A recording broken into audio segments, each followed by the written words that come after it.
Ladies and gentlemen, children of all ages, step right up to the greatest show unearthed. It's the private, opulent, luxury train car that John Ringling rode when the most famous circus in the world came to town. John Ringling was one of 4 other brothers that created the great entertainment empire, the Ringling Brothers Circus. Deborah Walk, curator of the Circus Museum, says this spectacular car was a huge step up from the wagon train days of the greatest show on earth. It's very hard for us to appreciate the event of the circus coming to town. Basically, at the turn of 1900, we had 3 major holidays: Christmas, the 4th of July, and when the circus came to town.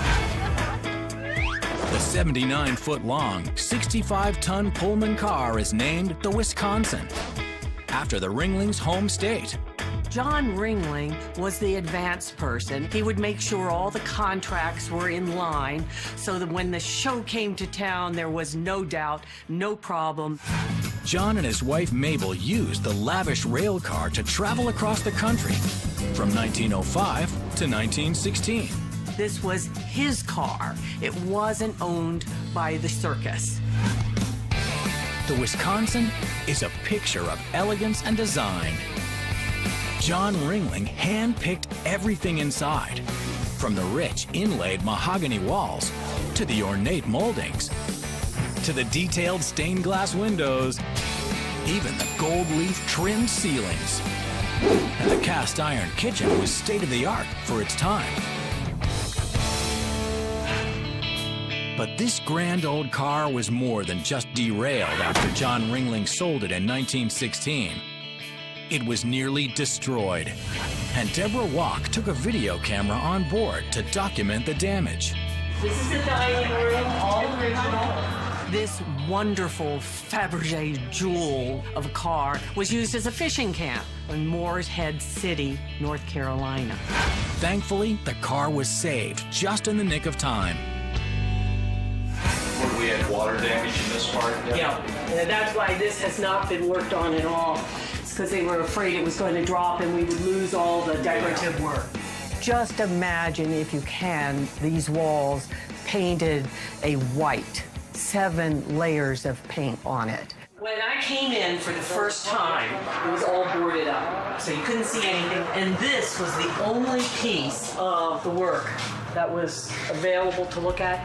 You couldn't see anything of this beautiful mahogany except for the one piece of marquetry, which is over my shoulder. But that patch of mahogany heaven was just enough to keep hope alive that the Wisconsin could be saved. But it wasn't just the walls. These beautiful ceilings were also smothered in thick white paint. And so the ceilings were sanded down very carefully, just like in the tree rings, going back, looking at the different colors, getting to the gesso stage and realize the next paint up was the color that the ceilings were originally done. When we got that work done, then we brought it here to the Ringling Museum. And that was a process in itself. Because we're in a building, 180 feet of rail had to be laid to bring the car from the outside inside. Once inside the Ringling Museum in Sarasota, Florida, there was no turning back. I walked in and realized that in spite of the lime green shag carpet, that this was a project that had to be taken on. Look at this. Isn't this beautiful? It just exudes 2 people, John and Mabel Ringling. More than $400,000 was spent to bring the Wisconsin back to life. The restoration was meticulous in detail and history.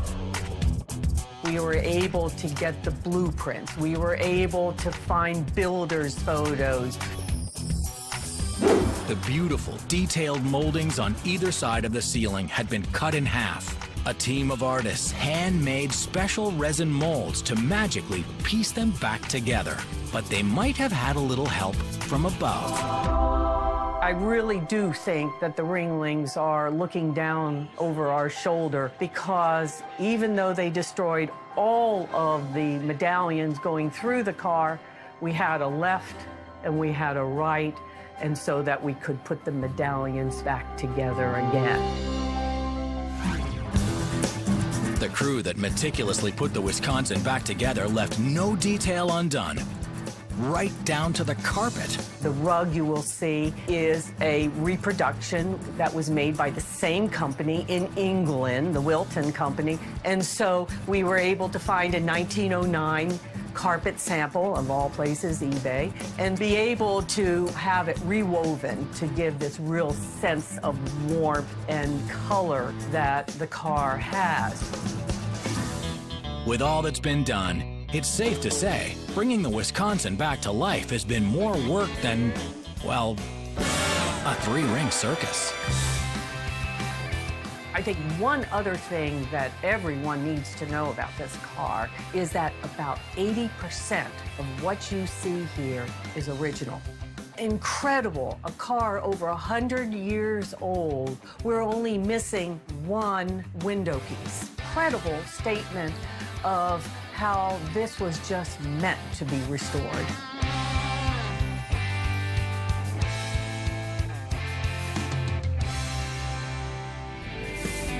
If you are ever standing on a corner in Winslow, Arizona, there truly is quite a fine sight to see. It's not a girl in a flatbed Ford. It's a private rail car named the Lewis Sockalexus. They say the first time is always special, and this was the first car.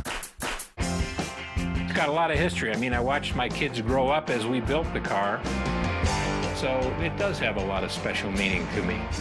Mike Solwitz is a doctor, but he's the first one to tell you he should have had his head examined for buying the Sockalexus. I bought it because I was ignorant. This particular car was my first foray into railroad private car rebuilding, and I didn't know any better. I was enamored with the car. I liked the history of the car. I've always liked the Pennsylvania Railroad. I liked lounge cars and bedroom, so it had a little of both. But if I had it to do over again, I would have never bought this car. Subsequently, I bought 3 or 4 other cars and learned that what I had to do on this car was monumental compared to what most people have to do on their cars. When Mike first bought the car in 1980, he thought it was a steal, especially at the price. Don't let this get out, $1,000, which I had to justify to my wife, who thought I had lost my mind, and maybe I did. And then it's been a series of checks ever since. You see, back then, the Sockalexus was not nearly the beauty it is today. In fact, the doctor says if the private rail car had been one of his patients, he would have told the ER nurse to prepare the family for the worst. I would tell them, notify the family that the chance of this patient making it is probably 1 in 1,000. The Sockalexus first hit the rails in the late 1940s as part of the Spirit of St. Louis on the Pennsylvania Railroad. It was a car on their flagship train from St. Louis to New York. Mike and his family spent 3 years working to rebuild the Sockalexus. Then he moved his medical practice and was forced to sell his very first precious private car. I was busy setting up my practice and really didn't have the time to devote to the car, so I thought I probably should sell it. Maybe later on I'll get into another car. Another car? Or the same car? Yep, Mike never lost track of his first love, and in 1994, believe it or not, he made a trade offer to get the Sockalexus back. I've got this Mercedes. Would you be interested in trading the Mercedes for a railroad car?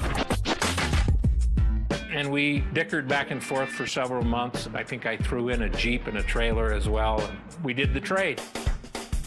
My wife comes to see the car that she traded her Mercedes for, and all she can see is an empty car that looked just like it did when we sold it. But Mike knew something his wife didn't know. The guy he got it back from had spent a ton of money to rebuild the undercarriage of the car.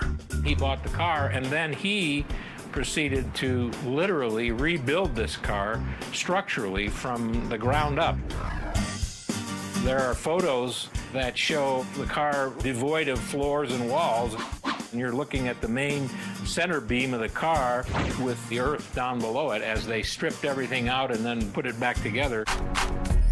Today, the Sockalexus is a picture of Art Deco perfection. The luxury lounge, once in ruins, is now littered with railroad classics. Etched glass reflects this grand car's glory days.